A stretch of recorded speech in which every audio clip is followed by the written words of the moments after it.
Governor Fashola, it is good to be in your company again. The last time was about a month ago at Harvard University when I had the great honor of introducing you when you spoke there. Pastor Adefasaran,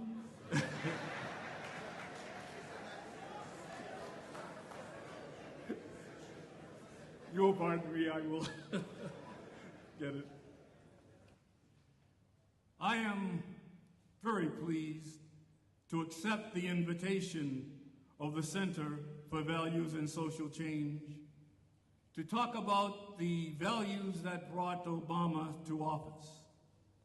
For Araceli and I, it is always a pleasure to be back in her native country and to the land of my in-laws.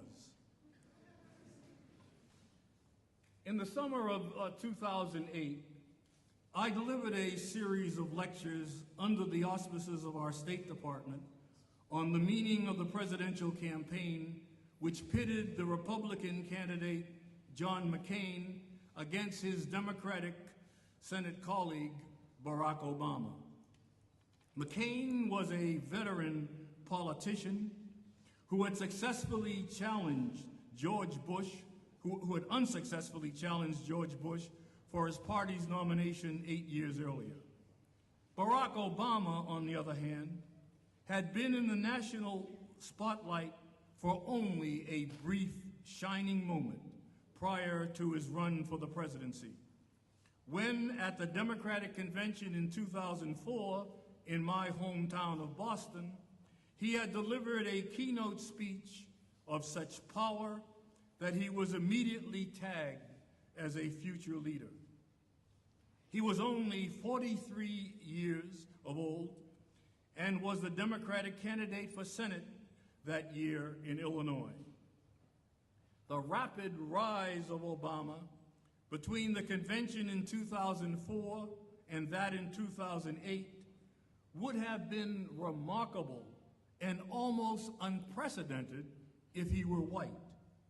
That he was black made it astounding.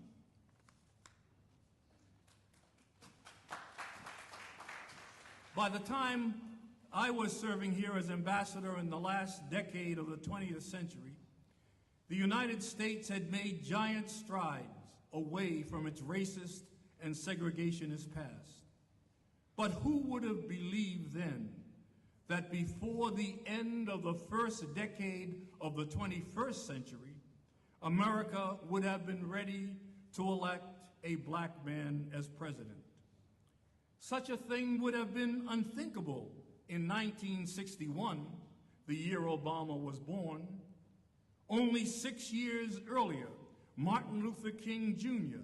had launched the second and final stage of the Civil Rights Revolution, which, like the anti-colonial movement, had been born in the wake of World War II. A new generation of African Americans, made up of military veterans and students, were determined to end the racist system that had kept them as second-class citizens in many parts of the country ever since the end of slavery, nearly a century earlier. It has long been part of the American legend that any child could dream of one day becoming president. And so that child could, if it were white and if it were male. And it should be added, up to the time John F. Kennedy was elected in the year Obama was born, if he were Protestant. The success of the civil rights movement ushered in revolutionary changes in American society. The laws that were enacted brought about gradual but inexorable changes in the way whites regarded blacks and blacks thought of themselves and their future prospects in the land of their birth. Without these laws that enforced constitutional guarantees and ended legal barriers to black advancement, the mindset of most white Americans towards blacks would have remained little changed as they had been in the 80 years since the Emancipation Proclamation. The idea of a black becoming President of the United States was unthinkable before the enactment of the Civil Rights Act of 1964, when Obama was but a 3-year-old toddler. On the 20th anniversary of the act, the possibility of a black leader in the White House had moved from unthinkable to merely highly improbable. In 1984, Ebony, the country's premier black magazine, ran a poll among its readers asking, "Do you think the majority of whites would vote against a presidential candidate merely because he or she is black?" While 77% answered yes, significantly 23% now believed that white America was ready to vote for a black president. One needs to remember, however, that this was a time when 2 blacks had already run in presidential primaries, Congresswoman Shirley Chisholm and the Reverend Jesse Jackson. To another question, asking when a black candidate might win the presidency, the excitement and sense of hope generated by the Jesse Jackson campaign led 22% to say 1984 and 28% to say 1988. Beyond that, the beacon of hope grew dimmer. 14% could see 1992, a mere 4% 1996, 5% 2000, and 3% 2004. The poll wasn't prescient enough to ask about 2008. Instead, it posited the phrase, "in the distant future," to which 22% of the black respondents answered favorably. The remaining 22% answered never. On Election Day in 1996, a national exit poll was conducted among Democratic, Republican, and Independent voters who had cast their ballots. They had elected Bill Clinton over Bob Dole, 49 to 41%. However, when asked how they would have voted if Powell had been the Republican candidate instead of Dole, the results would have been quite different. They would have elected Powell as president with 50% of the vote, while Clinton would have received only 38%. That was the day I was persuaded that America was ready for a black president if only one with the right profile would run. In 2007, a few days before Barack Obama announced his candidacy, the political director of CBS News, which had commissioned the exit poll that I just mentioned, pointed out in an op-ed to the New York Times, and I quote here, "Most significantly, General Powell would have won the race because of the support of white voters. Bill Clinton outpolled him 2-1 among blacks surveyed. Among white voters, whom Senator Dole had carried very narrowly, too narrowly for him to win, General Powell clobbered the incumbent 53% to 33%, unquote. Now, how much this was due to the fact that Powell was a Republican, or that blacks were much more pessimistic than whites about the chances of a black presidential candidate, we will never know. But it is instructive to remember that blacks favored Hillary Clinton over Obama until the Iowa caucuses convinced them that whites would vote for him in numbers large enough for him to be nominated. But what was it about Barack Obama and the United States in 2008 that led the Democratic Party to nominate him and the American people to elect him as the nation's 44th president? First and foremost, The country had wearied of George Bush and the war, which under false pretenses he had led it into.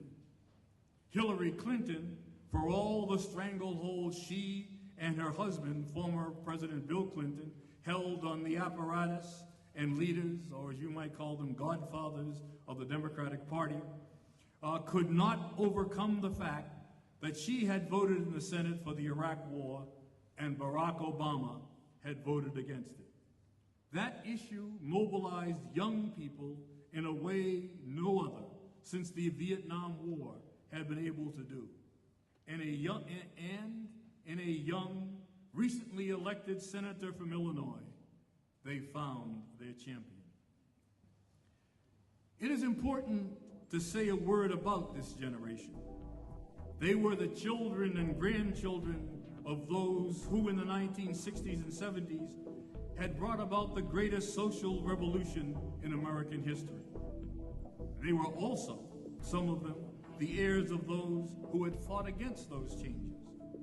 But they grew up in a country whose racial and social values were quite different from those of their ancestors. By the time of the general election, it was clear that the country was on the brink of its worst economic crisis since the Great Depression of the 1930s. More and more of the country was fed up with what they perceived as the monumental incompetence of George Bush and his administration. Obama offered hope and optimism in place of the cynicism of the old order. His mantra of, "Yes, we can," and "Our time for change has come," became the anthems not only of the young, but of a growing number of Americans who desperately sought the change that he embodied. Who was this man who had suddenly burst upon the national scene, much like his fellow Illinoisian Abraham Lincoln had a century and a half before? In his second book, The Audacity of Hope, Obama outlined the values that undergirded his race to the White House. He had inherited from his Kenyan father a belief that government office was a sacred trust to serve the interests of the people rather than a narrow privileged class. From his white mother, he said he learned this, and I quote him, Obama, "A sense of empathy is one that I find myself appreciating more and more as I get older.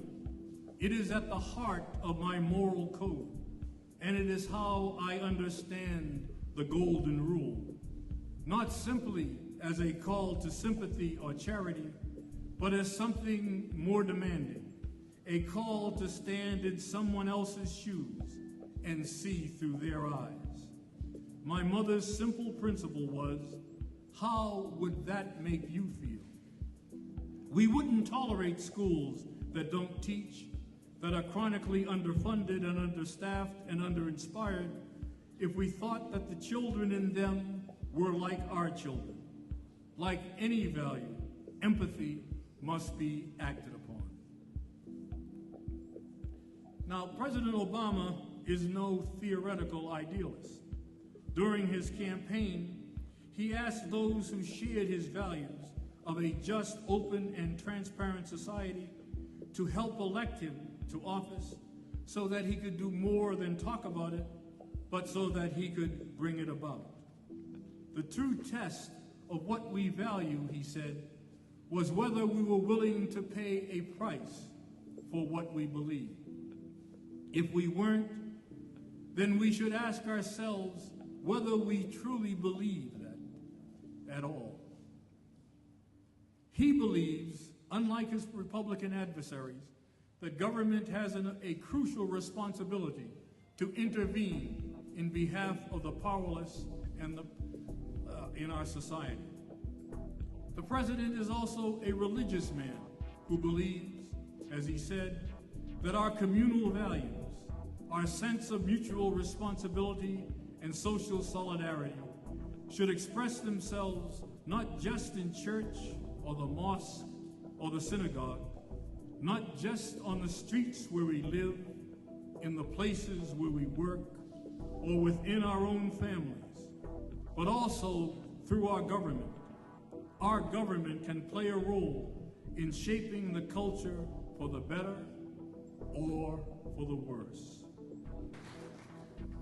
It is altogether appropriate that this symposium is being held during what I would like to call Democracy Fortnight. Those 2 weeks between the date civilian rule was restored and the day that began the struggle that made it possible. As I said here in Lagos in 1999, without June 12th, there would have been no May 29th.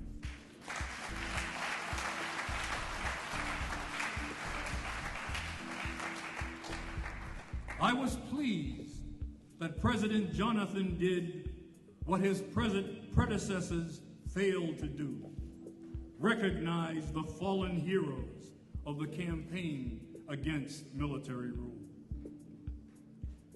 When I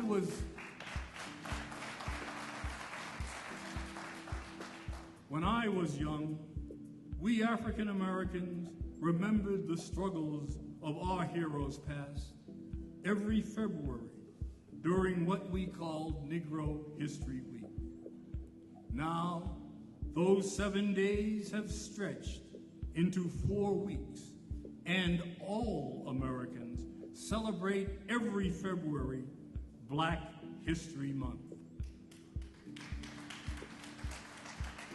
Surely, Nigeria can take a fortnight to remember its pro-democracy patriots.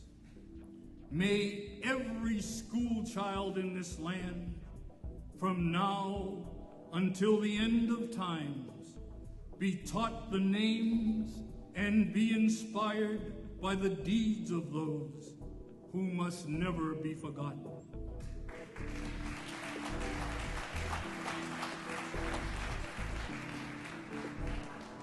President-elect MKO Abiola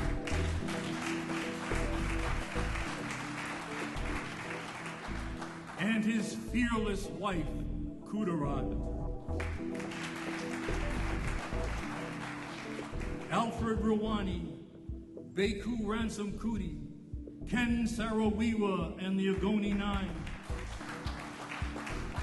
Bola Ige, Tai Shalaran, Shehu Yaradua, Pa Ajasin, Abraham Adesanya, and that fearless advocate of the masses whom we lost all too recently, Gandhi Manohar.